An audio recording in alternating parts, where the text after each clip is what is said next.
We're live. We are live. So my plan is to not really have guests on for this, but follow the chat. Okay. Can you hear me okay? Yep. Okay. I'm using my like computer headset. This time it should be fine though.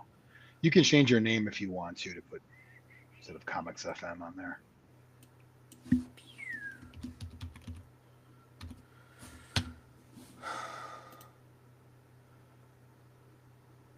All right. So people so we're not so worried about joining in. It's going to be Discord chat, right? Or other comments or everything. Yeah. So live chats on YouTube. I will try to follow Discord, but the YouTube chats are going to be ideal. Okay. Um, so really, I just want the live show of like us talking the presentation. Um, but I will try to keep up with the chat and answer questions and engage that way as well. Do you want me to post the link anywhere? Just Sure. I put it on Discord, but I still put need it. to put it up. I'll put it I on the guess Slurp Nation group. just the YouTube link, I guess. Yeah, Yeah. but I'll get the actual video of it. Because we don't want people trying to join and not Right, being allowed to. right. Yeah, no, yeah. Not a Riverside link. All right. Righty. So let me figure out. So I do that and that. Seems easy enough.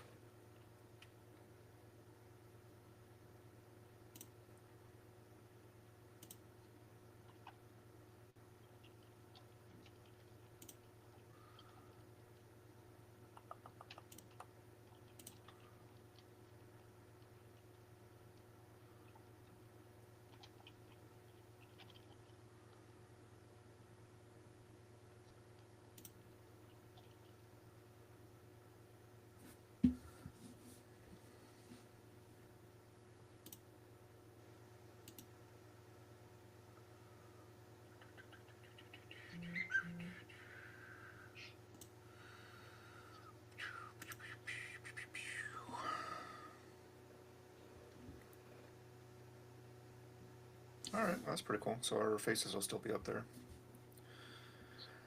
Let me go back to full screen here. Just sharing that.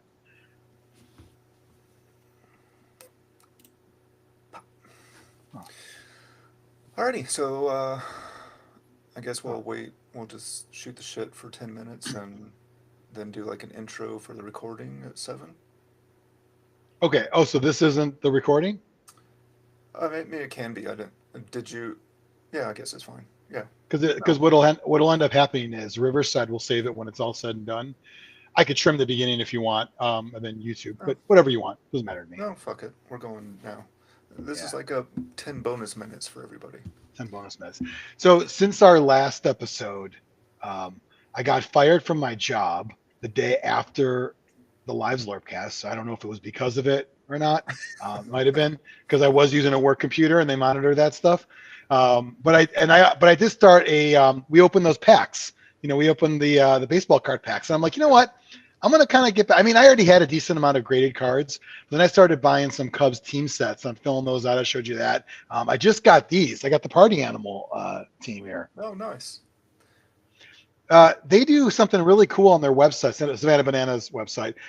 15 or everything's free shipping at all times, which everybody knows these days. That kills everything, right? I mean, I was on my other show, Comics.fm. I literally had a situation where I was going to send my guest a book, and it was going to be cheaper to buy it on Amazon and have it sent to her and quicker. So $8 to buy on Amazon, free shipping, or I put my copy in an envelope for 10.50 and it takes 3 days. She got it in 10 hours. Crazy. So everyone knows shipping's out of control. So Savannah Bananas, they like because they're fans first.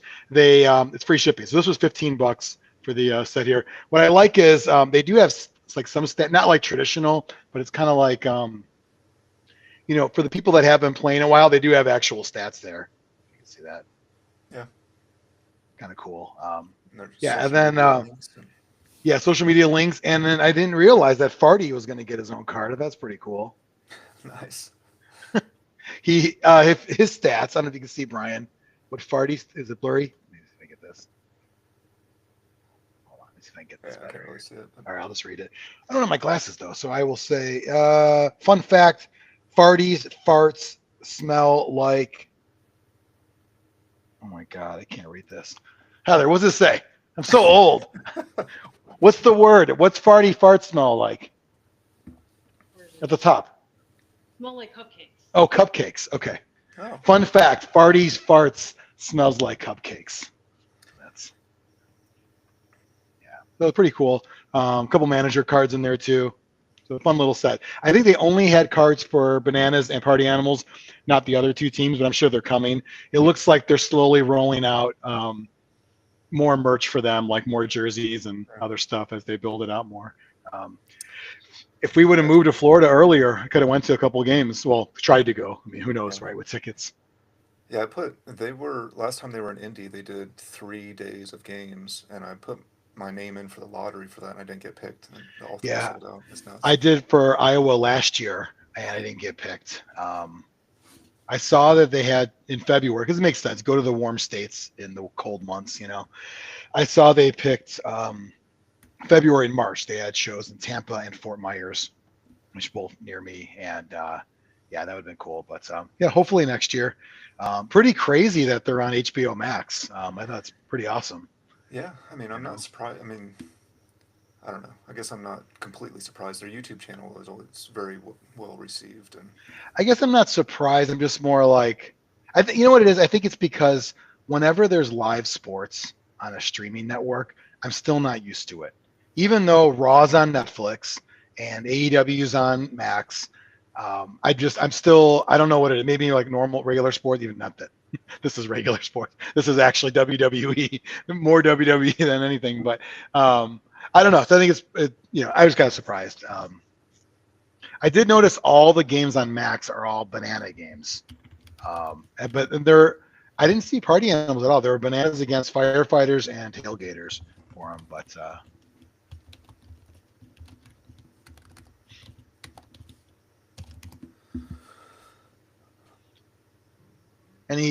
any questions yet? oh, I think I just posted that in the wrong chat. If anyone's here early and wants to chat on the YouTube live video, we can see those comments and we will answer any questions you have or, yeah, respond to it in some way. Once we get the matchups announced, which is the reason most people will tune in, I think there will be a little more to talk about there. But in the meantime, feel free to say hi if you're here. There's a little number 5 up here. I don't know if that means there's 5 people on or if that's I just think so. I think five watching. I picked this one up the other day because I'm just random shoot the shit. Picked up a Lando comic. I do like Donald Glover. And I picked up, as what I usually do, because I do my other show, I usually, when I find one, I pick up 2. And that way, if it sucks, oh well. But if it's good, I already have one to send out there.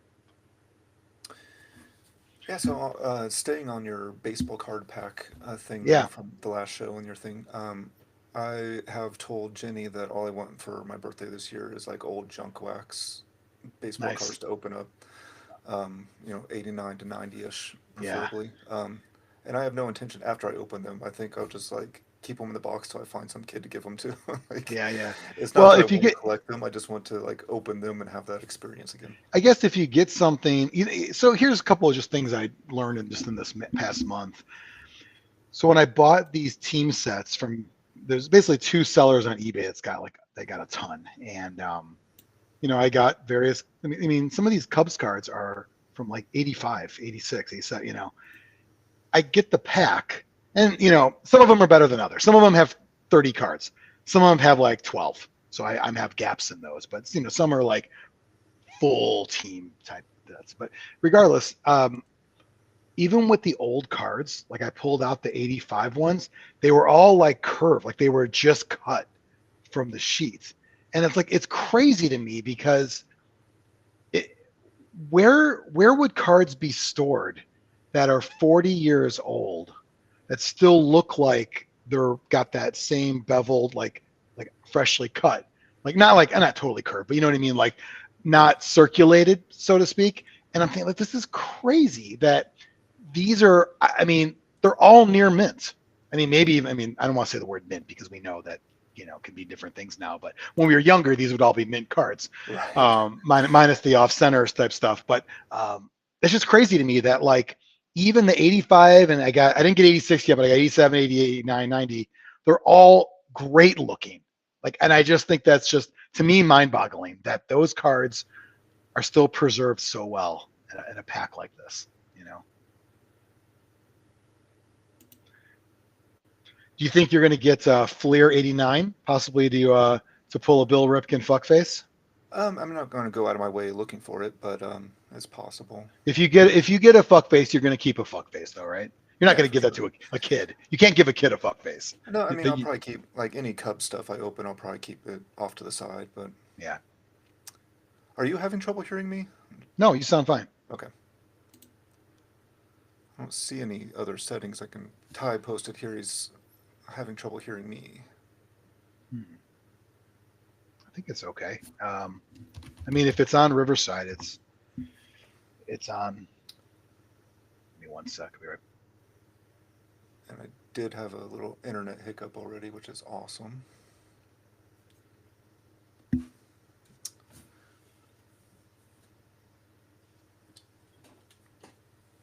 What were you saying, Brian? My internet dropped for a second ago, so all right. hopefully that doesn't become an issue. Seems fine. I think the Riverside will take everything.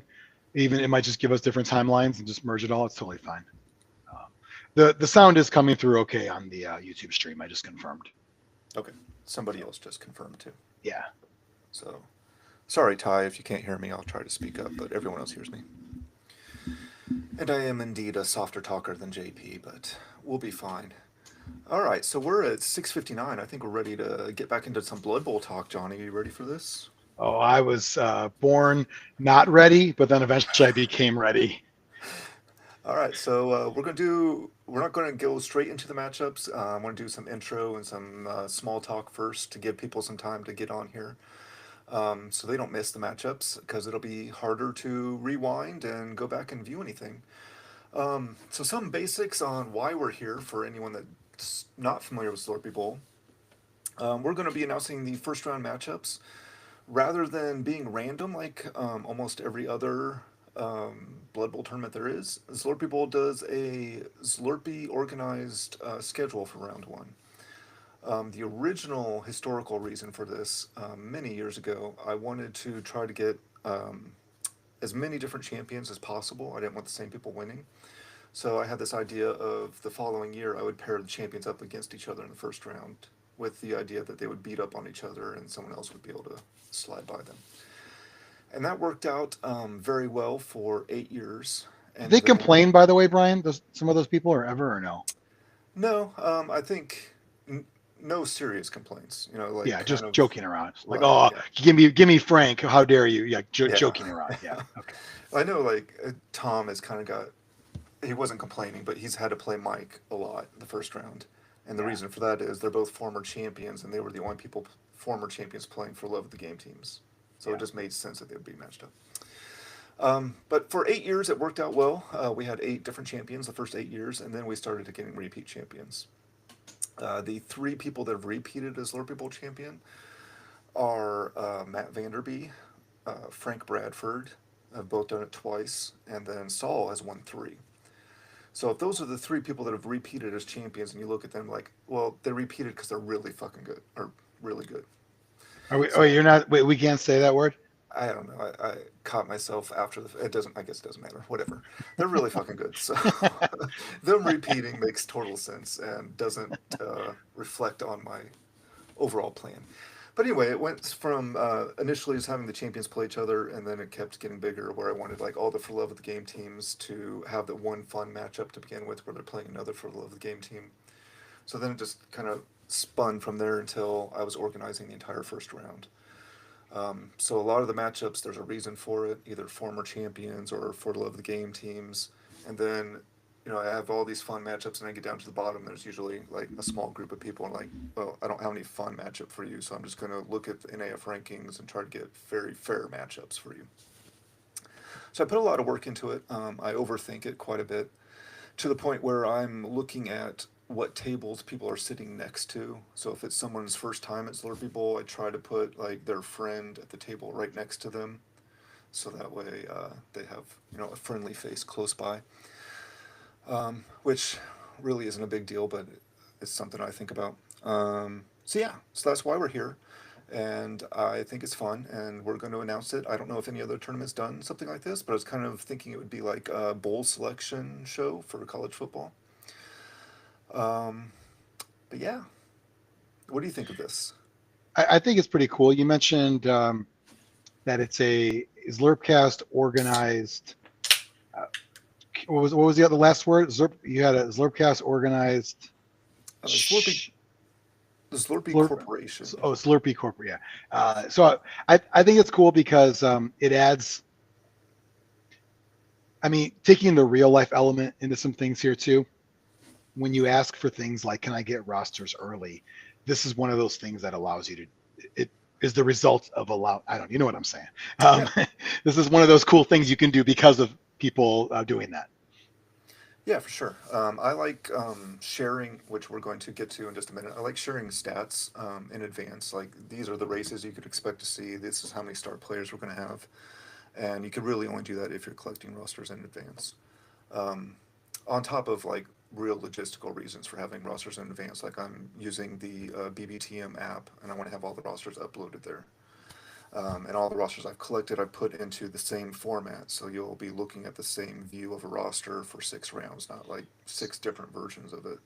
So you got Depending. everybody's roster all in, right? Yep. Yeah. So I got everybody's roster. I put them in my spreadsheet, so they all look the same. It's kind of a minimalist roster design, and then I uploaded No them all. names, no player names. No player names. I encourage you to introduce your players to your opponent, but for the roster, I wanted like the very basic information you would need so you could do like a quick glance at it. What's the percentage of people you think name their players? 50-50, you think? Well, I'd say less than that. Yeah. Wow. I mean, I have 3 people that didn't name their team, but Wow. you Did you make up a name for them? I have pending names, and if they win an award, I'll go over to them and be like, "What's your real team name?" Yeah. But that's It, that. it it happens. Hey, at least I mean, baby steps, right? I mean, you would like to think we get all the things needed for a fun little exercise like this, but you got enough to go off of. You got enough for your matchups. Are you going to start with the former champions again, or start with for the love of the game? As far as announcing tonight, Yeah. so tonight, actually, let me just share my screen, and we have some stuff there. We can continue this conversation before any matchups pop up. Uh, all right. Yeah. So, the order of the matches that are going to be announced tonight, I've kind of skipped around table numbers and kind of backloaded. So the most exciting news will be towards the end of the show. So make sure you stick around to the end. Um, It's like a post-credit scene. Not necessarily post, but I saved the good stuff for last. Okay. So if you're looking for what champions are going to be facing each other, hang around till the end. Um, but that doesn't mean the first ones aren't important. If those happen to be your game, you're obviously going to be more interested in that. And I also kind of pushed people that I thought might join us on the chat further back so they don't leave, because that was a concern of mine. Again, Yeah. overthinking everything. Um, but let's see if this works. Got myself a giant Zaxby's pop over here. Look at this thing. Nice. Man. Huh. There we go. All right, so the first thing we can share here are star players you could expect to see at Slurpee Bowl. So again, for anyone that hasn't read the Slurpee Bowl rules pack, the reason the star player list here looks so weird, um, the only stars that are allowed at Slurpee Bowl are kind of like your C, D level stars. So the ones that normally wouldn't get taken as much. All the good stars are not allowed at Slurpee Bowl. And then the Golden Toe Joe is, the custom Slurpee Bowl star. So the Highlander rule is going to be in effect and is going to be huge for everyone that took Golden Toe Joe. So there are 51 rosters in for Slurpee Bowl, the 51st one being my odd man out roster. So of 51 rosters, there are 24 Golden Toe Joes. So almost half the field has a Golden Toe Joe. So Golden Toe Joe that's a appreciates all lot. that money. He's going to be sitting on the bench collecting money for most of the tournament. Is this Brian? So not, they usually say typically one's the real one and one's like a clone or brother. So is the real Joe on your team? So they usually say that when the Highlander rule is not in effect, but since it is, it's kind of like Joe running around playing for all the teams. Oh, he is playing. Okay, that makes sense. Yeah. But I plan on using the real Golden Toe Joe model, whereas Yeah. everyone attending this year will be getting a Golden Toe Joe model. But Did anyone not- ask for one in advance at all, or no? I handed out as many as I could in advance. Yeah. So Okay. there's a lot of people that have them in advance. There's a painting contest for Golden Toe Joe, so people that got them in advance and painted them and want to enter that, there's an award for that. Nice. But outside of Golden Toe Joe, the Highlander rule probably won't be that big of a deal. There's 4 stars there that have appear on 2 teams, so if those 2 teams happen to face off, it would be an issue. But the odds of that aren't nearly as good as Golden Toe Joe is going to be sitting on the bench a lot Yeah. at Slurpee Bowl. Do you think? I mean, is that going to? I don't recall the stats offhand. Is that going to really hurt some teams more than others? So I should have had his star player card on here. That would have been something good to share. So Golden Toe Joe, the idea of him is so the Slurpee Bowl kickoff table steals a lot of team rerolls from you.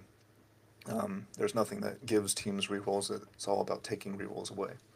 So Golden Toe Joe has the leader skill, and he also has his star player special ability of the first time he's knocked out or casualtied in a game, your team gets a reroll. So he's like providing rerolls, and he also doesn't have a loner. Okay. So he is there to be a reroll caddy for a lot of teams. Yeah. There's definitely a few rosters that were depending on him, so it's going to hurt them quite a bit. There are other teams that kind of took into consideration that they could afford to take him and still have a good team without him. So those are going to be hurt a lot less when they get into those matchups where they're facing off with another team that's Golden Toe Joe. Yeah. I like it. Do you envision any animosity between Golden Toe Joe and Slurpus, seeing as they're both like sort of stars in your world? Yeah, so that'll be interesting. So Slurpus will only be playing in the grudge match round. But yeah, there'll definitely be Golden Toe Joe teams that also end up with Slurpus. Yeah. It's kind of like, new pet, new sibling. I'm just saying Slurpus is going to get all the fanfare in that final round. Yeah, and Mr. Shooty, not Mr. Shooty. God, it's so confusing. Alex Shooty here. Well, he is a chimed in- Mr. Shooty, to be He fair. is, but then his dad is also Mr. Shooty. But he calls his dad Bob. It's the whole thing. Alex Shooty here chimed in and said he took Joe just for the tackle skill. So hopefully that'll work out for you in the games that you get to play with him. But that's the star players. So I'm really looking forward to seeing some of these in action that you don't ever see in tournaments, like Frankenstein. I was going to bring him up. I actually forgot that they brought him back. I Yeah. always just assume he's like, from 30 years ago. I totally forgot that he's got rules and everything now. Yeah, and I love the official model, and there's several third-party models that I really love, but I understand why people don't take him. Like he's just not a good star player right now. Yeah. I think you can give him like one more skill, and you can see him occasionally, but whatever. He's going to be on one team at Slurpee Bowl, and I hope they do well. Yeah. I think of the other stars on here, is Grim the best one of the rest? Well, Grim, I think is a lot like Frankenstein. Like if he had Mighty Blow, I think you would see him a lot more often. So he's like, So he's nowhere near as good as he used to be. no, but I mean he's close to being like a viable star, but just not quite. Like you wouldn't Yeah. really take him. Okay. You would take Zug over Grim Yeah. any day. Gretchen is kind of the joke on this list, but Shooty again is taking him. So we'll see how that goes. Why is she the joke? Because she's horrible. She's Ah. arguably the worst star player in the game. Okay. Arguably, Hopefully, I think. hopefully she's not in the chat. I don't want to offend anybody. Right. I mean, she is a widow, so maybe we should feel bad for her. The only Gretchen I knew was Greedy Gretchen from Three's Company. Jack was after her for a while. Yeah. So Shooty is still in the chat here. He thinks that Rumbelow is the best one on this list. Let's see if I disagree with him. I think Grack and Crumbleberry do a lot of good for a lot of teams at Slurpee Bowl. Only 2 took them, but I think there's something there. Rumbelow is very good. Biorot I expect to be kind of interesting in some matchups. I don't know. We'll see. One of the fun things I guess not fun. So another little tidbit. So most people that were sending rosters in were using Helmet Wolf as a placeholder for Joe, and would leave a little note, hey, because they cost the same amount.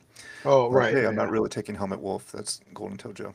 One person did take Helmet Wolf, and I had to like go back and like, is this really Helmet Wolf? And they're like, yes, it is. Yeah. I was like, oh, okay, you're the one.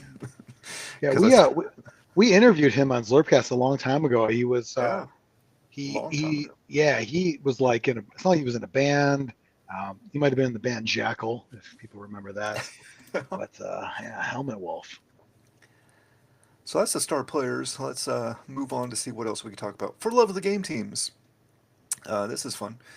So this year, for Love of the Game, almost half the tournament is playing for Love of the Game. There's 24 of the 51 rosters are for Love of the Game rosters. So if you're not familiar with Slurpee Bowl, real quick, For Love of the Game is an expansion on your Stunning Cup. It's like the Skeletons in the Closet team is Tomb Kings without any Tomb Kings or mummies, whatever we want to call them. The Hobgoblin team is, Chaos Dwarves with no Chaos Dwarves, no Bull Centaurs, just Hobgoblins. Things like that. What's So Stampede? Stampede is Chaos Chosen, as they're called now, with no warriors. So So just like a Beastman team. yeah, Beastmen and the Minotaur, Yeah. and with 3 of those, that is quite a bit. Yeah. So the color codes here on the list, red is just me marking that I need to tweak Fellowship. I think it's a little too good. But maybe I'll be proven wrong. Maybe both of these 2 Fellowship teams will crap the bed at Slurpee Bowl and show that they're not that great, and I'll not need to change anything. But I suspect I'm going to need to change something. They look really good. Well, keep in mind The whoever's coaching too makes a difference.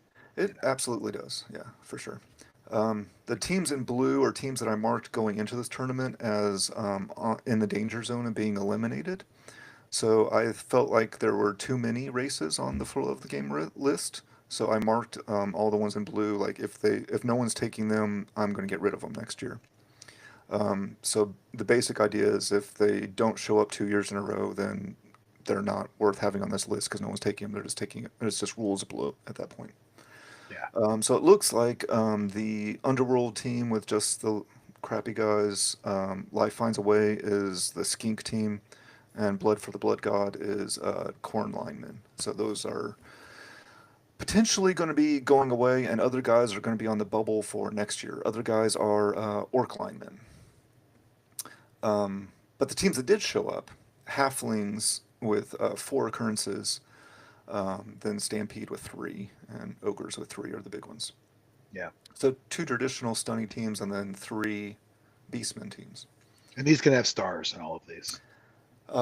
Yeah, the very limited stars that were allowed as Slurpee Bowl they can take, yes. Yeah. The big thing with taking the For Love of the Game team, the tiers at Slurpee Bowl are a little different, or a lot different than most tournaments as well.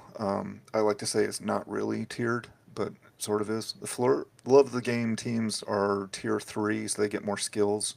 There's most teams are in tier 1, and then like the crappy normal teams are in tier 2. So like Nurgle or tier 2. But yeah, so the big thing with taking For Love of the Game is you get the bonus skills that the other teams don't. So you're giving up some of your best players, but you get skills. But the big thing, most of the people that play for Love of the Game are there for the love of the game. And as the identity of Slurpee Bowl and this part of Slurpee Bowl has gone on, the For Love of the Game trophy is kind of like the second tier trophy to win at Slurpee Bowl. So like if you can't win Slurpee Bowl, For Love of the Game is pretty damn close. So it's kind of like, gives people a second thing to shoot for there, which is kind of fun. Yeah, I think it's probably, especially with I mean, it's almost half of the teams are in this list. So if you win this, that's better than second place, I'd say. Yeah, I mean, in my opinion, it is. Yeah, it goes like Slurpee Bowl champion for Love of the Game champion, and then I Yeah. have a ton. I think 16 trophies back here for other stuff. Do you still do Um, like a wooden spoon equivalent, or are we done with uh, that? yeah, there's a weak sauce table, so the two bottom teams going into the last round have to win to earn the weak sauce award. Okay. So there's a trophy, and you actually get some sauce. Hmm.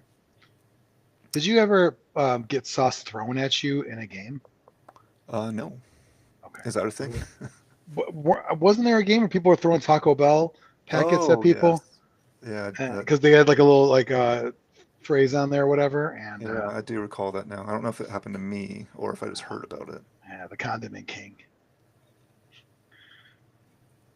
Well, there's a lot of for the love of the game. Halflings.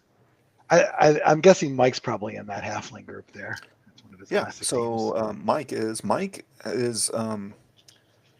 the most decorated Slurpee Bowl veteran right now. He has a Slurpee Bowl championship, and he's won the For Love of the Game 3 times. So he has Wow. 4 of the big trophies. And he's been in all of them, pretty much, right? Almost all of them, yeah. Yeah. I think he missed 1 or 2. Almost all of them. He's been Yeah. there, so. Awesome. Yeah, so that's the For Love of the Game. I'm excited about seeing some of these. I'm very interested to see how. I'm going to be keeping my eye on Fellowship. 2 Thriller teams. Last year's winner was House Blackfire with his Thriller team. So we'll see if either of those two can go up there and make it 2 years in a row for Thriller. Thriller is 1 werewolf and all zombies, Hmm. Michael Jackson's the werewolf? Is that how that works? and that's the idea. Yeah. Okay. He he's dead though, right? I mean, he's undead on that Okay. team. Oh, he is. Yeah. Okay. Yeah, Counts. so the Schutte family, I recall this as well. Alex shared this memory from an old Slurpee Bowl. His younger brother won the Weak Sauce Award, and the following year, when we still did the team competition at Slurpee Bowl, they had matching team shirts, and they poured the weak sauce all over their team shirts and came in with sauce all over their Oh, shirts. I remember that. I thought it was shit. No, it was actually the weak sauce. All right, so we ready to move on to another talking point? I think Let's do it. so. So here's the full race breakdown. Yeah, 4 races are not represented at all. Elven Union, High Whoa. Elf, Underworld, and Wood Elf. So And this is a three of them are really, elf. Wow, that's yeah, crazy. this is super light year for elves. The only elf team, there's 1 dark elf team. That's the only elf team we get this year. Wow. Um, Is that an so half, American thing? Americans don't take elves? Is that like a yeah, kinda. yeah, okay. I think yeah. There's definitely some top tier coaches that are trying to change that by playing elves more often. And Slurpee People is a weird environment too. I don't think anything should be based on what happens at Slurpee People. Like it's not Yeah. a traditional tournament build. Um, but yeah, we'll see. I think next year I'm going to try and come up with some way to encourage elf teams to show up after this. But I don't know. I'll have to think of something. Maybe a little elf ball afterwards. Yeah, I don't know. Well, I have a year to think about it. I'll figure something out. That's true. But you're going to be I starting. definitely You're going to think in about the day after Slurpee Bowl. You know you're going to start thinking about it. probably. So So last year, I think we had all but 1 race represented. So this year, it's not as good, but I think it's still a really good spread. We have 3 teams that have 4 appearances each, and those are the most. And one of those is a halfling. So um, 4 Norse teams is really surprising to me. hmm, yeah. They're good in the tournament build, so that's not the surprising part. It's just surprising to see 4. You don't see a lot of Norse teams, so to see I, 4, I will say I've always been surprised we don't normally have four. Or I yeah, just have always thought that when you have resurrection, so the low armor, taken care of, and everyone's got block. I mean, it just seems like such a huge advantage. And again, I don't mean that in a crush kind of way. I just mean like when you're trying to pick skills, you got your bases covered. Your guys are pretty tough, So it's actually it's not surprising. It's surprising that it took this long to see that. Right. Yeah. Um, but yeah, we'll see how that goes. The four undead, so our returning back-to-back champion, Saul Nicely, and his undead team, Jupiter's Cock, are going for three in a row. So there's one of the undead teams, and apparently three other people saw him do well and are trying to follow Wow. suit. 3 cocks in a row. That's almost on their way to 37. Yeah, and Chaos Chosen being high up on the list is surprising to a lot, and the fact that all three of those are Stampede rosters, it kind of Uh, explains why they would be that high up, because they're going yeah, for love of the game more than the big trophy. yeah. And then next, Old World Alliance. Two of those three are for love of the game teams. So in that top, what, one, two, three, in that top five, you have a lot of for love of the game teams up there. Is Fellowship in Old World Alliance? Is that what that Yeah. is? Okay. Yep. Yeah, so the Fellowship is basically like the Lord of the Rings. So you Yeah. use the Old World Alliance, you get one dwarf, you get like one of everything. Okay. Um, what, except an elf and a wizard. Yeah. 'Cause that's not part of the team. You get a tree? Yeah, yep. You get a tree and a couple halflings and yep. So gnomes, this will be their first year as Lore People, I believe. Pretty sure they were released after as Lore People. I don't know. If not, I'm saying it, and if I'm wrong, I'm wrong. The chat can correct me, and we'll engage that way. One vampire team, and it's for love of the game Thralls. So, 0 vampires. Wow. That's I mean, it's interesting because it seems like they've been doing pretty well, and people had good success with them. But Yeah, and I don't know. I'm definitely not a great vampire coach by any means, but I think there's enough at Slurpee People to make them work as far as the money you're given and the skills. But no one took vampires, which I'm okay with because I really hate that team right now. One Amazon team. I think everyone agrees Amazon are one of the stronger teams in the game right now, and only one of yeah, them showed up. yeah, that's actually kind of surprising too. Didn't Yeah, they get an increase to like a strength 4 player? I think, yeah, right? 2 strength 4 defensive players, which Jeez. is rough. It really changes that Amazon dwarf matchup that used to be a cakewalk. Yeah, I think it's also a lot of old school Slur people guys. They don't want to be coaching women's sports. They're just not ready for it. Even in 25, whatever we're in right now, they're just not ready for it. Maybe next year. Yeah, so I think you bring up a good point there with like the Slurpee Bowl crowd in particular. Um, I think for the most part, people play. There's definitely a small group of people that are trying hard to win the Slurpee Bowl. But the bulk of the people that come to Slurpee Bowl are playing teams that they want to play for fun, or they're playing for love with game teams, again, for fun. But they're not looking to like break the tournament or to really do well as much as they're there to play a team that means something to them or know they're going to have a good time with. Do you think that there people are basically that are going to go to Slurpee Bowl and something like Chaos Cup? They're like, you know what? I'll save my competitive bone for that tournament. I'm just going to go have some fun over here. Probably. I mean, anyone that's looking at that way probably looks at Lord People and like, these tiers are stupid and don't make any sense. This whole tournament's a goof, and I don't care if they have that opinion. I'm okay with it. Like, if you're going to take it that seriously and that's going to be a reason you don't come to the tournament, I understand, and I'm okay with it. I'm not going to change it because that's not really what I'm going for with Lord People. I mean, I find it hard to think that people think that way just because every tournament has weird rules. So why aren't they all a goof? You know? Yeah. Yeah. I mean, everyone has their opinions on things. Yep. And they're like, what do they say? Opinions are like assholes. Yeah. Everyone has one, and they always stink. Oh, look, see, Eric corrected me. We did have gnomes last year. Eric played gnomes last year. Good job, Eric. There's no prize for that. No, you Just- get the prize of being correct.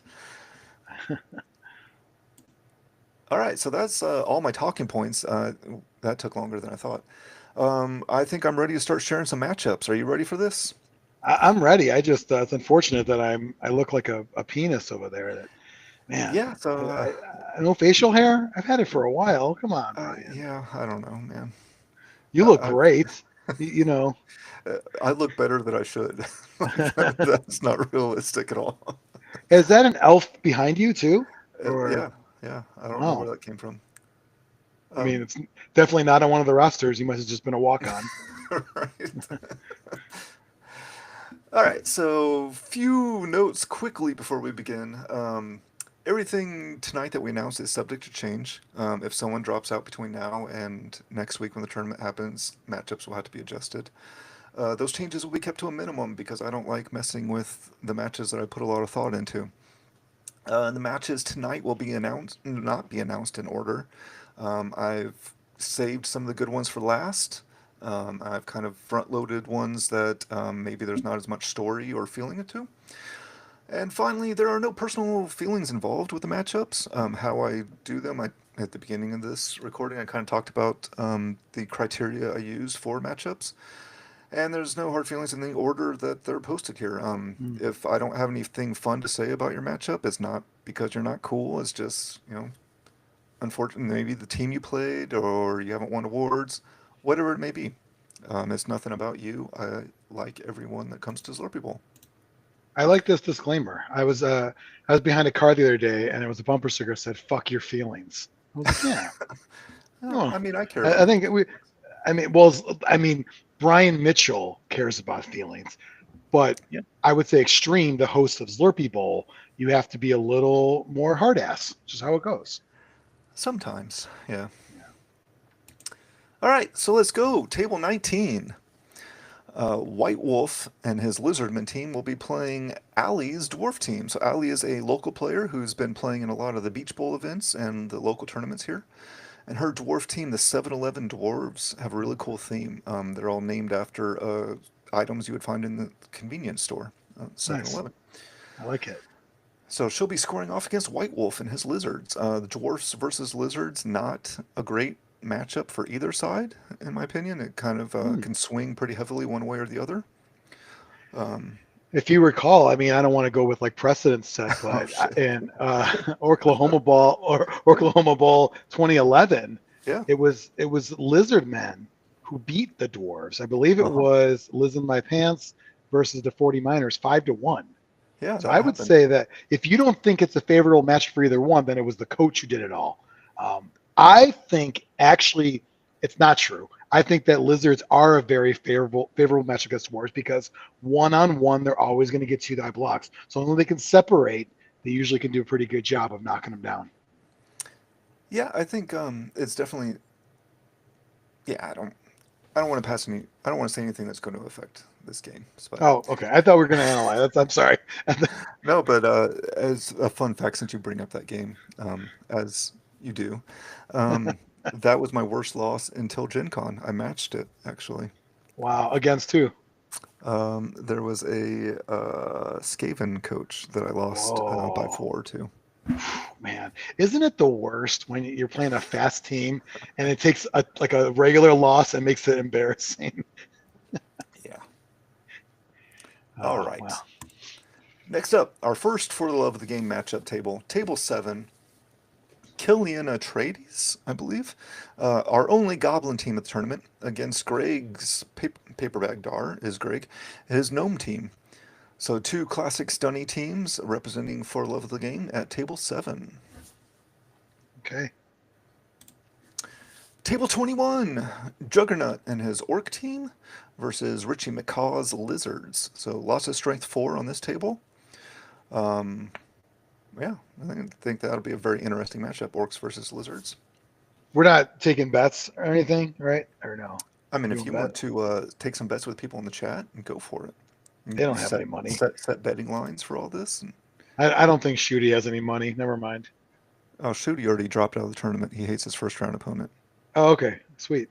I haven't announced his first round opponent, but How does he know? How does he know? Did you tell him on the I don't side? know. I did not. Table 24 is going to be Dr. Kitties and his Old World Alliance, which is not a fellowship team. It's a straight Old World Alliance, versus Bobberman Bruja, I believe is how you say that, and his Norse team. Hmm.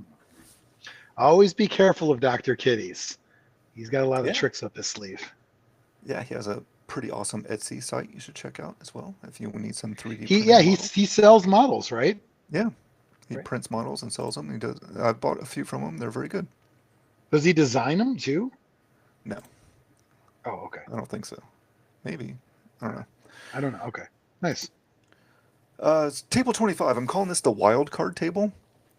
So this is Sewer Runner 88 is TJ, the manager of Greenwood Game Preserve, the host for Slurpeople. And he's going to be playing either Jeffro's Snotlings or my Ogres. It's looking like it'll probably be Jeffro's Snotlings. The way the For Love of the Game matchups work, because I mentioned I try to pair them up as much as I can, there was one that wasn't going to get paired up. And it's either Jeffro or myself.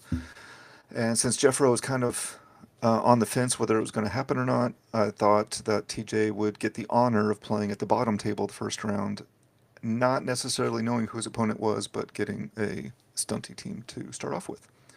He's a good like just go with it kind of coach. So that's a good move. Yeah, and Jeffro is at this point I think is probably going to make it, so it'd probably be Stontlings, but just in case, I'll be ready with my Death Roller team. If we're giving shout outs to people's other side gigs, Jeffro, listened recently to his band. It's called Something Hiding in the Bush, which is like shit B or something. I don't know. He had a weird kind of thing there, but I would call it psychedelic weird rock. Okay. He sings. I didn't know that. Yeah, he's going to be doing some of the AV stuff for a Moracle Cup next year as well. Oh wow, awesome. As another part of his side gig. Yeah. All right, so another For the Love of the Game table. Table 12, JM Timko and his first Slurpeople, he's going to be playing Ogres versus Shlee, Matt Jane's Stampede team. So this is one of the Stampede rosters. Which the horns will help some, but you're still going to need a couple assists to get a good block on an Ogre. That's going to be a tough one, you know. Yeah. If he can take out the snots early, it might be all right. But yeah, I mean, I think anytime you're playing Ogres, if you get a chance to hit the Snotlings and take all the Snotlings out, then yeah, you know, that's something. Ogres to me are one of those like deceptively. I don't want to say good. I don't use the word good, but they're deceptively challenging to play against because when it feels like it's impossible to knock the Snotlings down, you basically like I can't do anything, and you almost get in give up mode at that point. Yeah, when I'm playing, I'm playing dwarfs, so it's a little bit less of an issue because I'm canceling out their dodge. So they still get to pick where they could fall down and die, but I'm knocking them down more than most people.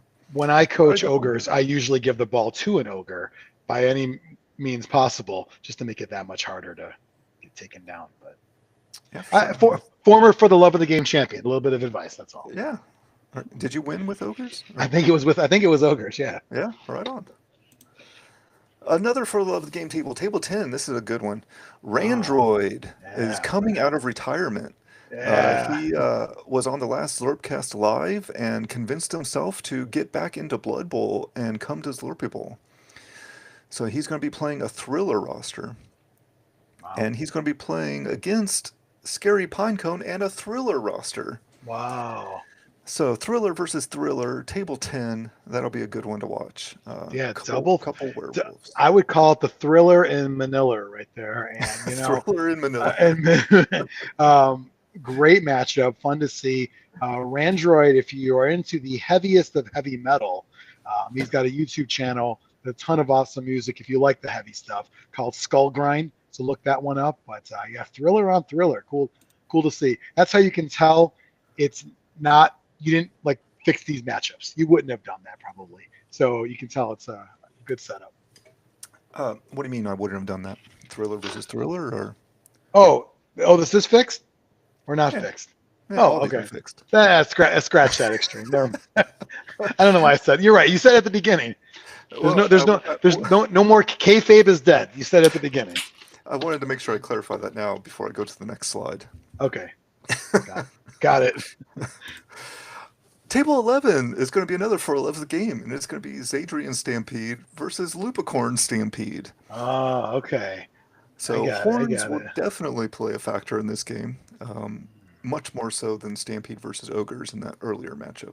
Yeah, this is definitely a very beastly game here, and Yeah, a lot of so fur, a lot of hooves. so both these last tables that we've announced, being the same roster or same team race, um, the direction that people went with the team builds is completely different. Hmm. So I felt okay is like not a true mirror match. They're sitting down and both of them built their teams to do something very different than the other person. Yeah, So it's kind of like an opportunity to see who was right. yeah. Okay, it's gonna be a 0-0 tie. Just kidding. Quite possibly. All right, we got some people in the chat, so that's fun. Please remember in the chat, the I've saved the really big fun announcements for the end, so stick around with us. Table 8 is another For the Love of the Game table. We have a lot of these because we have 24 For the Love of the Game teams. Boror, Nick, is playing his Down with Sickness, which is the Nurgle team that's all Nurgle linemen, versus Coyote Joe 13's Dudes, which is the Chaos Renegades all linemen team. Okay. So both of these teams are pretty rough looking. Like, of the For Love of the Game teams, these are the ones I don't think I would want to play. Like, they're very challenging. So good luck to these guys. These linemen, are they the ones with frenzy or no? No, Oh, no. okay. That would be the Corn line, the Blood for the Oh, Blood God team that oh. nobody These took. so these are like basic, straight up dudes. Yeah, but they have mutation access still, I think. Okay, that's I a don't good know. point. The Okay. rules keep changing. I don't know what it is. I don't know Okay. what. I don't know why anyone would want to play dudes, but Joe is, and I wish him the best of luck. Okay. Let's see. Shooty says with 10 skills, there's a lot you can do, Hmm. and I trust Shooty. Shooty's very good at getting the most out of weird team builds. Yeah. So this one will be happening at table 8, so that'll be towards the front of the room. Table 17, I'm calling this the Grognard table. Wow. This is Nacho Bandit and his Norse team versus Stout Youngblood and his human team. So Stout Youngblood is a Grognard, and Nacho Bandit plays a lot of games at Grognard's games. Yeah. So this is the Grognard table. This is for the love of the game too? No, Oh. no, Okay. it doesn't have the little For Love game tag. Oh, on okay. it. For some reason, I thought Nacho Bandit said he was playing Thralls. Did he bail on that? Last year he did. Okay. Okay. This year he bought a new Norse team. He's playing straight up Norse. Wow. So, You know, fun fact with Stout Youngblood, if he didn't exist, I don't play Blood Bowl. He was my connection to the game. So right on. Yeah. So TJ here has a comment. Dudes exist because of me. I argue for them constantly to Brian and never actually play them. All very true. And I was ready to get rid of them because no one's going to play them. And then one person played them. So now I can't get rid of them. I like it. Yeah. Just gotta TJ, make sure you fix that Brian with the Y next time, or else it's gonna ignore your comments. Indeed. So that's table 17. 17 is a good number. Mark Grace, Chris Bryant. Yeah. Who's wearing 17 now? There's a new 17. Good question. God, I just saw it the other day. I was like, oh, look, another 17. Anyway, that has nothing to do with Blood Bowl. Table 20. Cathadian is our only Corn team. And he will be going up against Biggin 7878's Amazons, the only Amazon team. So Corn versus Amazon. It's a pretty tough matchup for Corn, I think. Yeah. It's gonna be tough. I don't know. I don't know. I don't know what to think sometimes. 'Cause Corn also has a strength 4 guys. But all that frenzy. So much frenzy. And Yeah. I don't know. So, best of luck to you guys. You chose your teams. You're going to be playing at table 20. Corn versus Amazons. Oh, and Cathadian's team, I believe, is the Kentucky Corn Stars. Like porn stars, but corn stars. Oh, I get So it. I them, get it. them playing some Amazons, that'll be kind of fun. You know what? Interesting that there's a Cathadian, but no Canadians allowed. They're allowed. They just didn't come. They don't like you anymore? I don't know. I thought we got over that. Okay, that's fine. I mean, I didn't bite them. Tom did. That's true. Table 22 is going to be Sarlacc and his Chaos Renegade team versus Little Timco's Necromantic team. Yep. And that's all I have to say about that. Necromantic, yeah, I think I'm happy that they're there. I always like seeing them on the pitch. Fun team to look at. Yeah, Necromantic is one of the few teams I look at and like, man, they have like every tool in the toolbox you could want. Yeah. Like, but can you put them together and make them work correctly? I always struggled using them when I had the Midway Monsters because I never knew what to use my werewolves for because I was like, do I make them do everything, or do I make and it was challenging at times. Yeah, I mean, I still suffer with that challenge, not only because they're good players, but because they're really cool players. I'm Yeah. like, I want my werewolves to do everything. Yeah. So, but yeah. Let's see. Table 23, Zanman and his Salon team versus Eric's Dwarves. Eric, another local player, played Gnomes last year, as he announced in the chat, and has played Stunny teams a lot. I know he's playing Dwarves in the league currently, locally, so he has some Dwarf experience, and he's going to be going up against Salons, which is a challenge for both sides.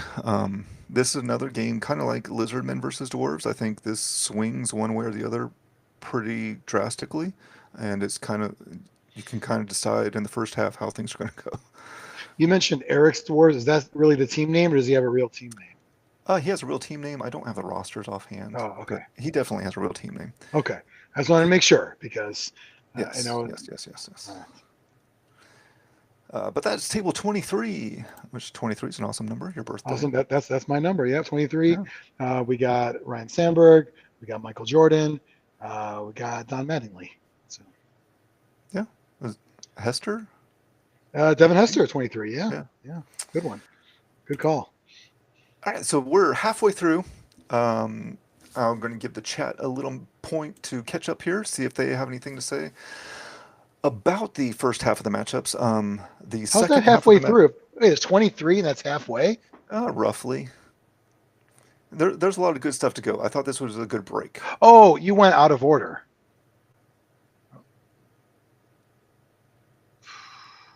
Did you get that message? Yeah. Let me check something here. Still says recording though. I think it's okay. All right. Yeah, so Eric, I'm sorry you're going to start against Salon. Oh, you started against Salon twice. So this is the second time he's played Salon. That's a rough draw. With dwarves, removals. Removals the key to everything. If Salon are gone, they can't leap over you. Does anybody have any predictions for their matchups here in the second half of this presentation?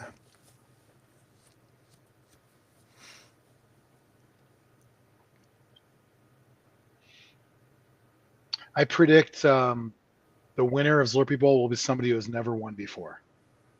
Okay. So Saul would not be three-peating, is your prediction? Not be four-peating. Doesn't he have three already? He has three, but he has two in a row. His other one. True three. A true three-peat. Yeah. Wow. I don't think so. I think a lot of people are trying to take out that cock. So Allison here is talking about her gimmick. It is a great gimmick. I love it. And one of the things, so there's a few teams that I sit down and play against and know the player names, and that's really cool to me. I love playing Ryan because I can kind of learn his player names and know them. And Allie's another one. Her player names are great. So that's why I remember that. I don't know if the 40 Miners, I don't think the 40 Miners have ever played the 7-Eleven Dwarves, but I look forward to the day that they do. Sean wants both Thriller rosters to win the first round. Well, that's going to be tough to do, but yeah, I'm here for it. Make it happen.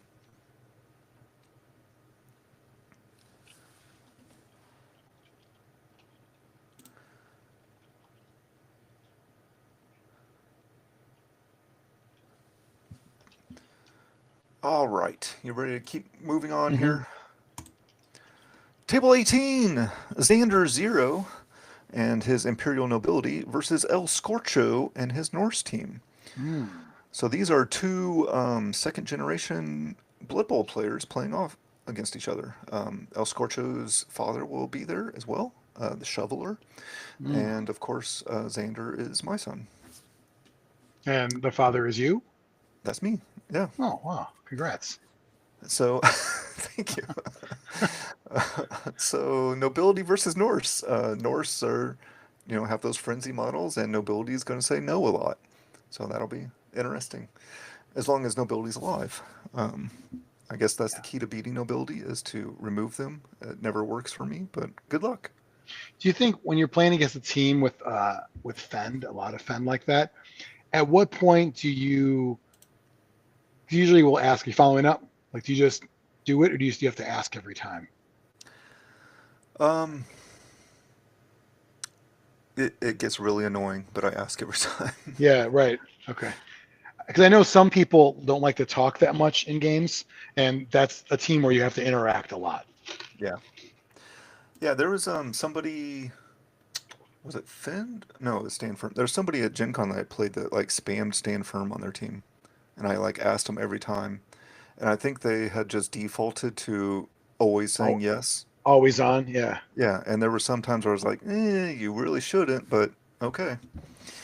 Yeah, I could see why you'd want to just say always on, because then it's like, "Look, you know what? You're never going to put me in a spot where I didn't choose myself. So Yeah, leave it but on. there were, I mean, it got to the point where, and maybe he could have used it as like an advanced whatever, but late in the game, I knew that he always had it on, so I didn't believe in frenzy traps as much, because I knew he was just going to stand firm. Like, okay, when he He's like, should have said I no. take it back. I take it back.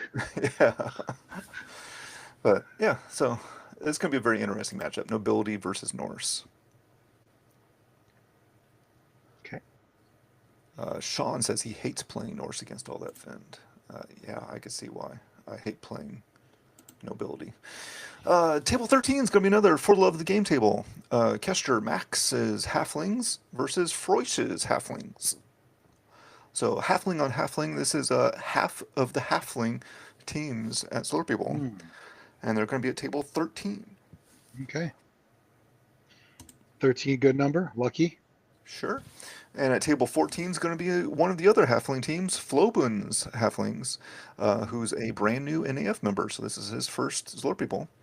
And he's going to be playing Shortman, a Slurpee Bowl legend from many years gone by, making his return with Thralls to the Wall team. So that's Wow. all Thralls with the Vargeist. Coming out of retirement, short man, which is tall man now, to be fair. Right, yeah. He is not short anymore. How long has it been since he played? At least 4 or Um, 5 years? Or yeah, I think since like last, or Slurpee 13 maybe? So it's been a while because there was the gap between wow. or 12. There was a gap between 12 and 13. Yeah. It's been a while, yeah. He had intended to come last year, but things came up and he wasn't able to. Yep. All right. Table 9 is all right. Here's a Flora Love of the game team. Sea Moose and his fellowship is going to be facing off against Zetar and his fellowship team. So I had fellowship marked, and here's a good way for them to beat on each other right away on table 9. I will say the direction that both players took with their builds is very different. So this is another where it's not really a mirror match because they've built their team completely differently. Yeah. And we'll see which way works and which way doesn't. This is definitely the most flexible For the Love of the Game team. Yeah, and one of the things that I didn't necessarily, this team more than the other for the live game teams, star players affects it quite a bit. Yeah. And both players and both coaches here took star players, but different star players. So we'll see how that goes. And so anyone that's watching and wants more information on their opponent's rosters, that will be available before the tournament once I have all this stuff live in the app. You'll be able to go to the app and see rosters. But I'm going to hold off on sharing that for a little while longer because I want you to watch this video and discuss and chat with me and have conversations because that's fun. I like when you tell people what fun is. like, it's just kind of a like that. This is fun. What we're doing is known as fun. Yeah. Remember, this is fun, guys. I'm gonna start telling people that when they have like really shitty, when they when I can tell they're having a shitty game, but hey, remember, this is fun. This is fun. Well, have you ever seen that comedian? His name's Dusty Slay. You know who that is? You see him? Uh, I don't know. It sounds He, familiar, but he I he's can't. great. He does a bit where he says we're having fun now. He says that in the middle of like his set. And he's like a lot of comedians. They ask, "Are we having fun?" He goes, "I don't ask. I can't risk it. I'd rather just say we're having fun now." So he says we're having fun. We're having fun now. I like it. Yeah, he's great. Table 18 is Primarch's Undead team versus Wigwam's Norse team. So I have some big eyeballs here on this one Oh, because I I thought have. those were eggs.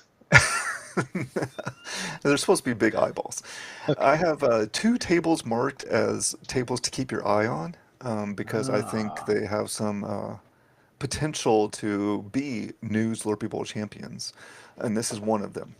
I think there's some serious potential for one of these two teams to be at a top table in the last round. yeah. Alex Bessinger has a terrific track record and resume in Blood Bowl, and he's playing Norse, and Primarch's playing Undead. A good So coach with good team. the eyeball significance also. Did you want to do? I've got my eye on you. The Igmioi rule in effect for Oh this man, round. I wish. I love that rule. I wish It it was was back. good. It was It good. was a good rule. Igmioi. Horrible acronym, but good rule. All right. Oh, look. I was going to share that, but that's you saying. Oh, that was that was me. I was saying it in case you didn't see the joke. You know, again, Gotcha. we're having fun. This is fun. Gotcha. We're having fun.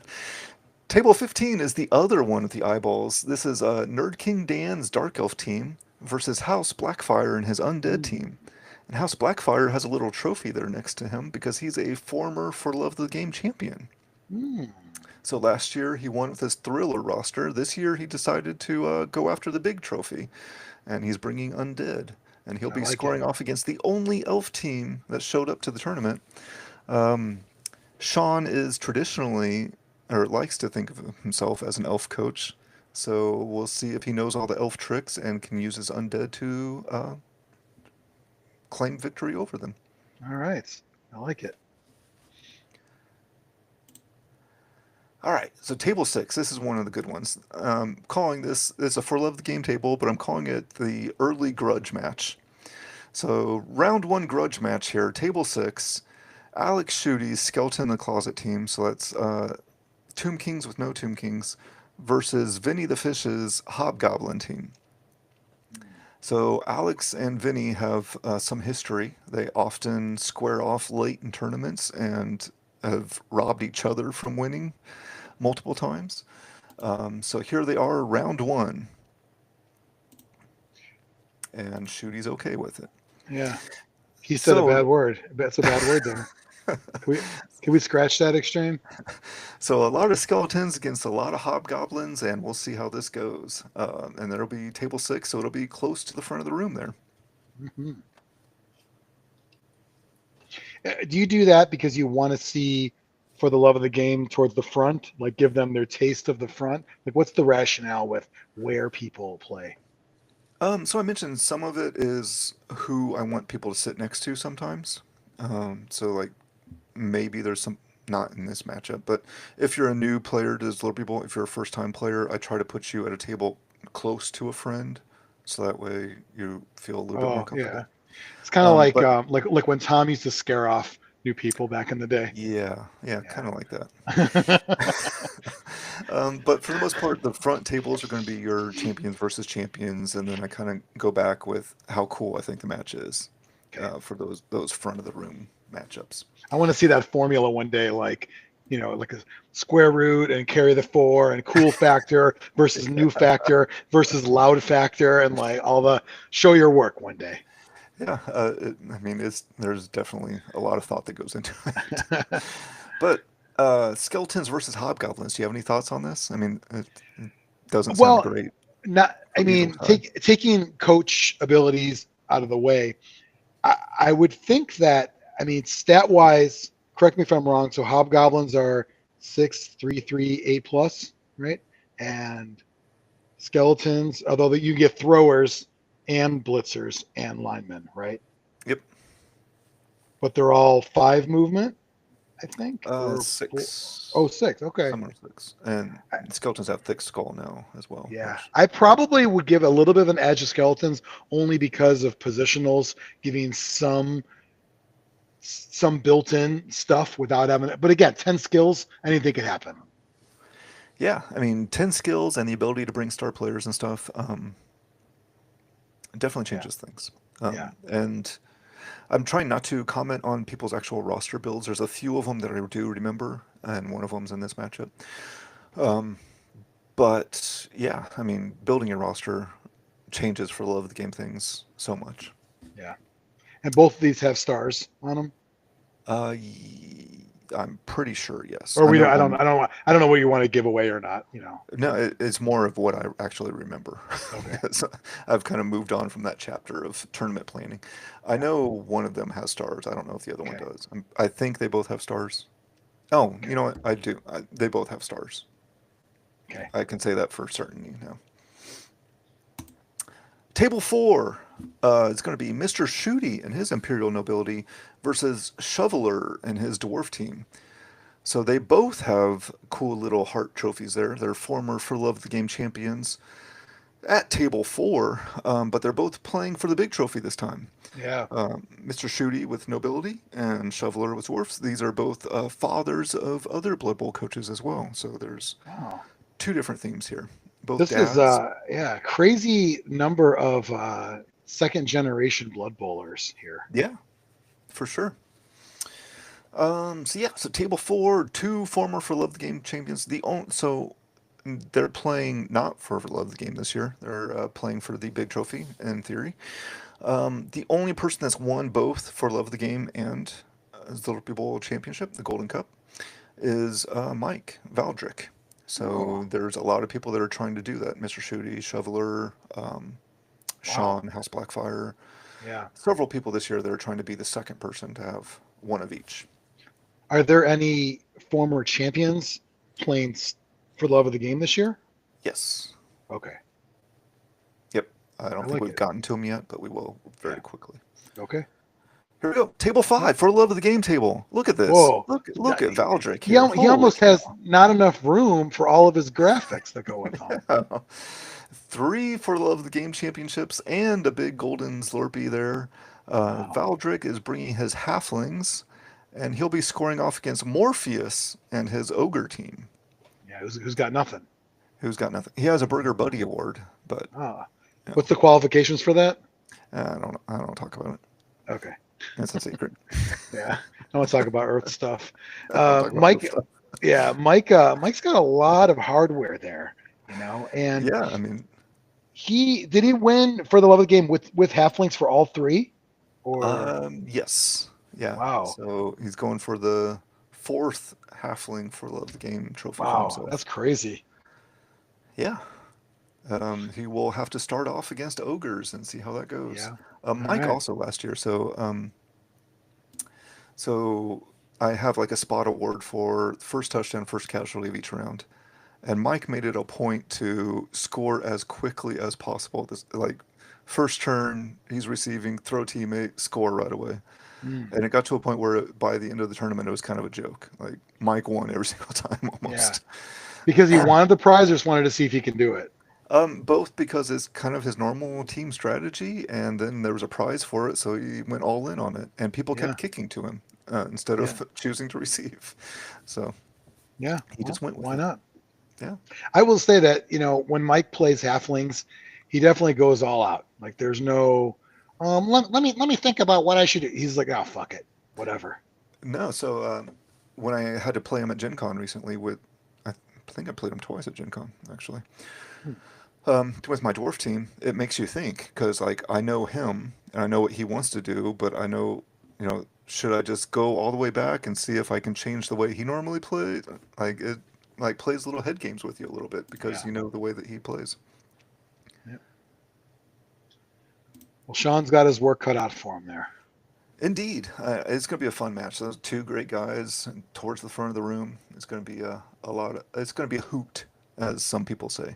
Yeah. They're going to be loud, I bet. Yeah, at least one of them will be. Yeah. Table 3. This is a For Love the Game table, and it's two former champions scoring off. Wow. Dark Orc 20 is playing Skeletons in the Closet, and he's going to be going up against Ombi, who is playing Gnomes. So Tom and Jim Morgan here squaring off, former champions. A couple of old heads here. Yeah, so these are two Wow. people that are trying to claim that get the For Love of the Game and the Golden Cup Yeah. duo. It's kind of like a little mini hit for the cycle thing you got going there. Yeah, yeah. But that'll be another fun one. Table 3. So we're close to well, we're definitely in all the champions versus champions here. Yeah. I don't know if I shared that. Sean commenting on blocking Valdrick from winning his fourth For Love of the Game last year. They actually squared off twice last year. So So he they asked played- he asked the question that he already knew the answer to, right? Yes. Yeah, he's messing with you. These internet trolls are messing with you, Extreme. Yeah. No, so they played earlier in the tournament, and then they were the top two going into the last round. So I was like, I guess you're gonna have a rematch because we Yeah. need to decide who wins this thing. And Sean came out on top. All right. So table 3, we're getting close. I think only a few more here to go. 2 more. Yeah. Yeah. Table 2. Solar Flare and he's playing Black Orcs, but he's a 2-time champion versus Shade Knight McGruber and his Skaven team, who has won a championship as well. Does Frank have history with Black Orcs or not really? No, this will be his first time playing Black Orcs. They didn't exist when he was playing a lot true. more often. Yeah, true. But he played Nobility for the first time last year, and then he's playing Black Orcs now. Okay. So we'll see how that goes. Table 2, he's going to be scoring off against Skaven right off the bat. Yeah. Both veterans, so both anything can happen. And here's the big one. 5 Golden Slurpees at one table. Table 1. Man, look at that. Flying Dingle with his 3 Golden Slurpees versus Vanderby Delvius and his 2 Golden Slurpees. And they're both playing Undead. Yeah. Wow. So, will Vanderby triumph over this and continue on his path to a third? Or will Saul go for his 3-peat plus 1? This will be a good battle. They're pretty friendly too between each other, and they've both got the history as lore people. So great to see that one square off there. Do they get to play on do you have a good table for that, or are you not really doing that anymore? No, not really. Table 1, table 2 are on the same 4x6 table, so they're kind of. You don't have a giant castle that you can scrape your forearms on in there? No, nothing that cool. I do miss that. I do miss leaving blood on the pitch. I do. Yeah. It's like if you get the chance to play on a table where you can injure yourself, it just kind of shows how even tougher. But no, that's great. A couple of great matchup there. Yeah. So that is the final table. So if anyone in chat missed their table and wants me to let them know who win or who they play, I can go back and find out who that is for them. Otherwise, that's round 1 of Slurpee Bowl. You may want to have a camera on this table because these guys are notorious cheaters. So you may want to have a camera live stream on this one, just so the internet can keep an eye on what they're doing. Yeah, that's how we win so often. They Obviously, yes, Yeah. of course. Check their dice. Although the camera won't help the dice. Are you going to have someone checking dice, or you just say, you know what? Because you're using Slurpee dice, is that mandatory for dice? Yeah, so Slurpee Bowl dice are mandatory. This year, the giveaway is you get 4 D6 and 3 block dice that are also custom Slurpee Bowl block dice. So you will have to use Slurpee Bowl dice. If you have past Slurpee Bowl D6, you're allowed to use those. And you've tested all of them, 1,000 rolls on each one? Oh, yeah, for sure. Okay, I mean, just I have checking. nothing better to do. Okay, just checking. Yeah. I just want to ask because not all of them are the same. I showed Mike some dice the other day, those periodical table dice, and he was commenting out there bowing out. I'm just saying, if there's some discrepancies, you Extreme as the TO, it's up to you to roll each one at least 1,000 times. Gotcha. I have a full spreadsheet of the results of my 1,000 rolls too. Oh, great. Post that. Cool. Please do. A lot of people are asking. It shows that scientifically all these dice are perfect, so no complaining about luck. Perfect. A lot of people were asking. Double undead, double champ, both champions. I mean, this is going to be a good one there. I Yeah. like that. You know, I'm hoping they don't tie. I always hope when the champions have to battle that they don't draw, that one of them gets bumped down a notch. Yeah, even one losing doesn't really eliminate them. In a 6 round tournament, there's still enough time for them to climb back up and do something. And that actually helps their strength of schedule, which is one of the tiebreakers. So even losing the first round isn't like a death nail, Yeah. but tying is like, oh, that defeats the purpose of me making you play each other. Like, Yeah. stop. Yeah.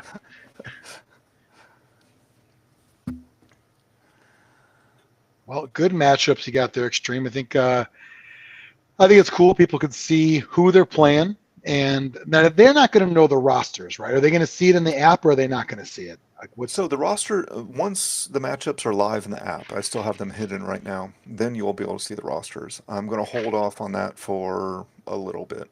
But before you come to the Liberty Bowl, you'll be able to see your opponent's roster. Are you So going to you let have- anyone change their roster now that they know who they're playing? No, rosters are locked in as of a couple weeks ago. Okay. So no changes. Sorry, everybody. No, No you're ch- stuck no with change. who I made you play, and if you think I screwed you, now's your chance to comment about it, or whatever. Or cry about it Doesn't later. matter. It's not Yeah. going to change anything. But Yeah. Because sometimes some people think the best rosters are made in the car ride over. We're just like, oh, what about this? And they write it on a napkin or something and hand it to you. But you're like, no, these are locked in. That's the trade-off, right? You get your stuff in early, then you get to see all this kind of cool stuff, yeah, so that's another reason. Like, I don't share like the stuff that we discussed at the beginning with like what star players are showing up and what rosters and stuff. I don't share any of that until rosters are due, because I don't want anyone to like change their thinking on what they're Yeah. going to take because of what's going to be there. Right? Makes sense. This is one of those reasons why you were asking for stuff early, making sure that, that way you can do cool stuff like this. Yeah, because I think this kind of stuff's fun. There we go. It is fun. I would say Extreme, great job with this. My only suggestion would have been maybe to put their team names on there. Yeah. I don't know everybody's NAF name, and I think a lot of people don't care. So I want to make sure it's like at least team name, so it's that. But otherwise, I think it was good. Yeah, I would say the saltwater test would be good too. Maybe work on that tomorrow if you can. Absolutely. Yeah, post a video of that, please. I'm going to do a saltwater bath for my feet and just drop all the dice in. So you're going to have foot water all over your dice. Oh, Footwater. That could be the name of a team if they don't have their own team name. Like the Footwater, like that's like, sounds like a place. The Yeah. Footwater Dwarves, No, but that was a great comment from you. Like, I should have, if I do it, when I do it again next year, because we're likely to do it again, I'll have team name and maybe what star players they're taking and like some more information. Yeah, I mean, it's still great to be able to see who's. I just mean like from a standpoint. I don't know if NAF names mean. Maybe I'm wrong because maybe people know everybody's. But yeah, I think it's kind of cool to see that though because you are getting a taste of who people are, and you're already explaining to when because everyone's real name and their NAF name, so you're already telling people who it is too, which is good. I'm trying to. Yeah. Do you know all the NAF names by heart? So everyone that I know, I learn one name. So some people I learn their real name, some people I learn their NAF name, but I don't always remember both. So what's Farina's real name? I have no idea. He's just Wow, I've never met him. The guy that you overtook for your big. He's just Farina. It's insult to injury because you were like, does he even know you're like blasting his name all over the place, like on all these? Like, can you think about this for a second though? Could you imagine if there's somebody in another country right now that's talking shit about you and you have no idea? Like, man, whatever brings you joy, keep talking shit about me. Like one is going to be like, hey, Jeff, aka Farina, this guy in America is talking about you. Like, what? Yeah, he wants you to start playing again. He said he retired. I'm like, okay, let's go. And he's taking a one-way trip to IND, and he's going to hang out. He's going to be in your league, and then what's going to happen? You're not going to have your prolific trophy anymore. Yeah, I mean, if that scenario happened, I guess that's how it would go down. I got to look this guy up. Let's see here. Are you fielding questions? Is that what we're seeing? If I mean, anyone's if got anyone has anything any for you? questions, I will answer them. Zlor People is what, a week away at this point? Are we that close? It's coming up very, very soon. I have some final touches on some trophies, and then I think I'm ready to go. So that's fun. You were Friday night- you were spray painting in your yard, and your neighbors were like, "What is this?" Right? Yeah, that was fun.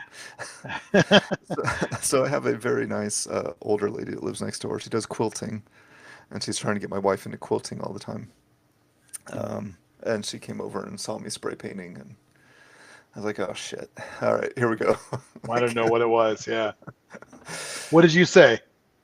I was like, "Well, I'm doing this like game tournament, and there are trophies for it.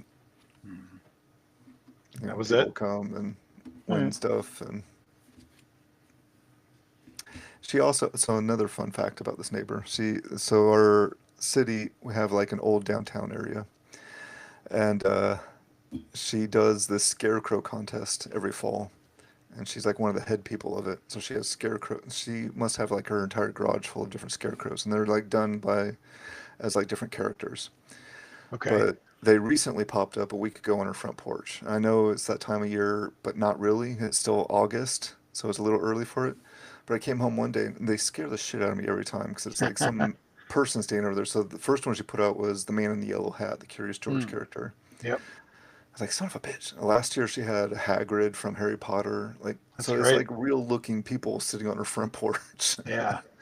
That's And she has awesome. a clown, and she like rotates them, so it's not the same. As soon as you get used to one, there's like a different thing that pops up on her front porch. So is she remaking them every year, or she stores all the characters? She makes a couple new ones every year, but she stores all the rest. And then there's like the contest around the whole city where you can like sign up to get the materials to make your own, and then people Yeah. drive around and vote on who had the best one. Nice. Are you going to make one? I am not, no. Okay. I I was did thinking help her. don't you have that David S. Pumpkins outfit you could put on one? Um, yeah, I don't want. I have that outfit. I had it before David S. Pumpkins, and it's it kind of pisses me off. So you went all in on David S. Pumpkins before No, SNL went all in on David S. I went all in on this suit because I wanted one. I wanted to invest in one thing I could wear every Halloween with the kids and never have to buy a costume ever again. You know, And then that fucking skit came out and ruined it.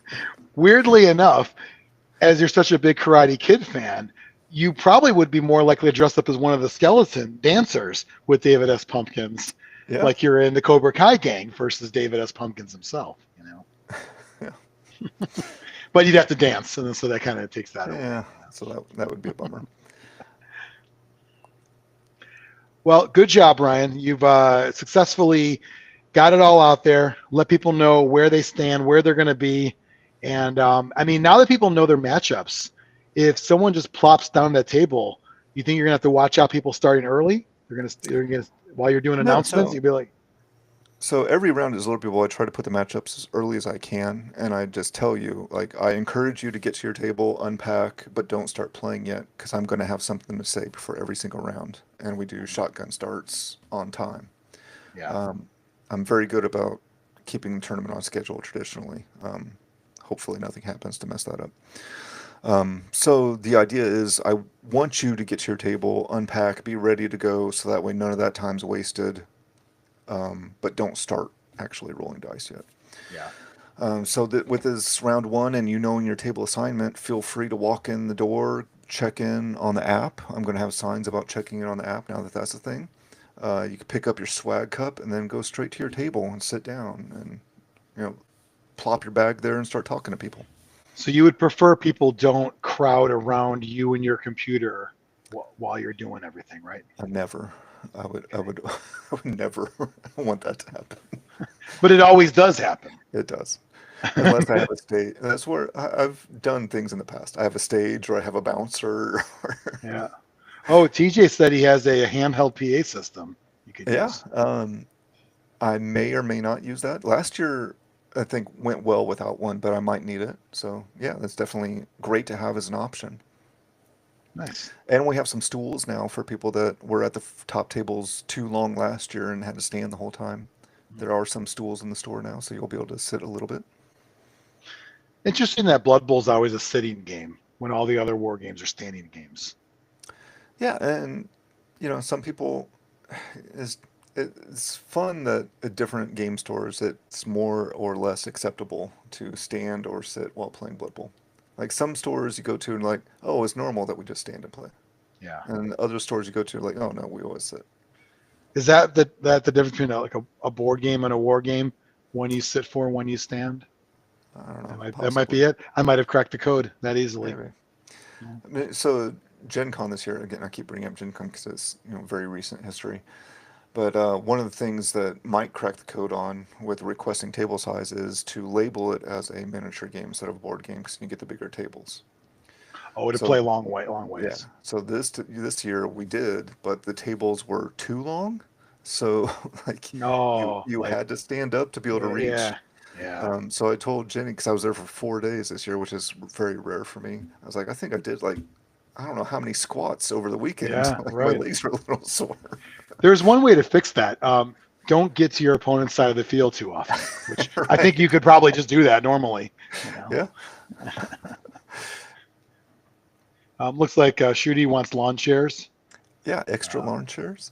yeah. So the Beach Bowl event will be at my house, and I think the lawn chairs reference may be a response to something that happened at my house before. I have all folding chairs now, so folding chairs and regular dining room chairs, no lawn chairs. All right. No Adirondack chairs, if you will. I Is don't that know what what those are that is. called? Isn't that That's a like big word. I just recently learned that because it's like they're outdoor chairs, but they're wood and they go kind of like slanted back anyway. Hmm. I think that's what they're called. I I don't don't know. know. Too It fancy for sounds too me. fancy for me. I think whatever chairs can be folded up and used as weapons against people Yeah, are always good. yeah. Those are the kind of chairs I invested in. I have 11 of those. All right. But yeah, that's all I have to talk about. So that's Lorpy Bowl. We're getting close.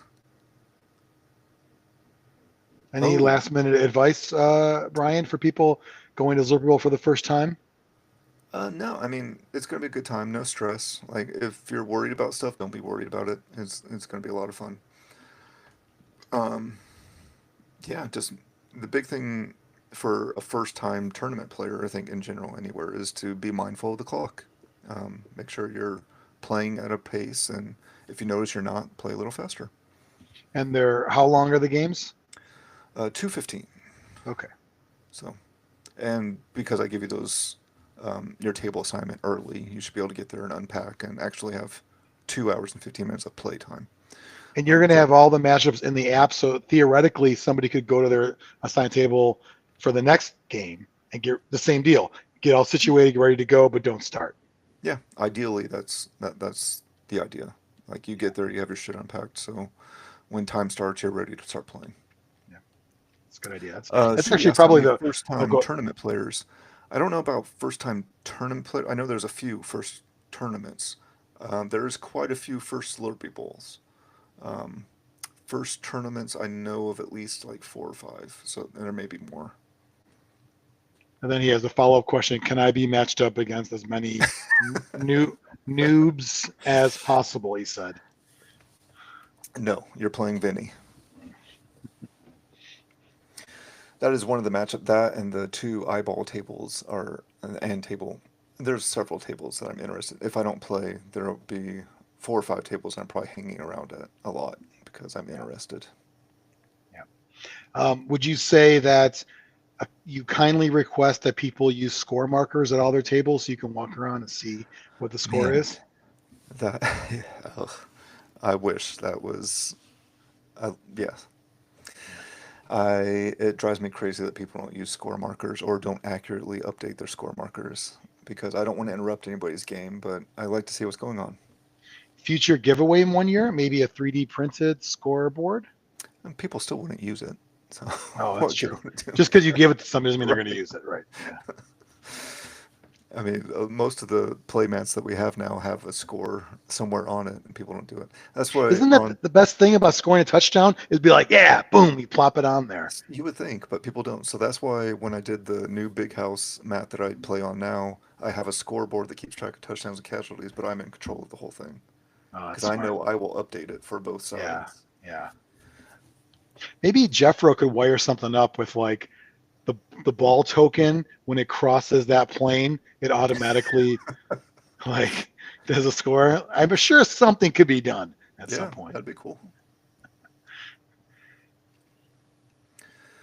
All right, well, that's all I have, man. Okay. This was Great fun. job. I think, yeah, thanks to everybody for jumping in there and seeing what's up. I believe I got to check on the recording, but hopefully it should be up for video later and podcast later. If not, then the people that got to see it, you guys are exclusive. Yeah. There's still room in the beach bowl event on Friday if anyone is coming in early and wants more games. No shirt, no shoes, no dice at Beach Ball. Beach Bowl. Indeed. Sorry. All right. Is that it? Peace. All right. See ya. We're done.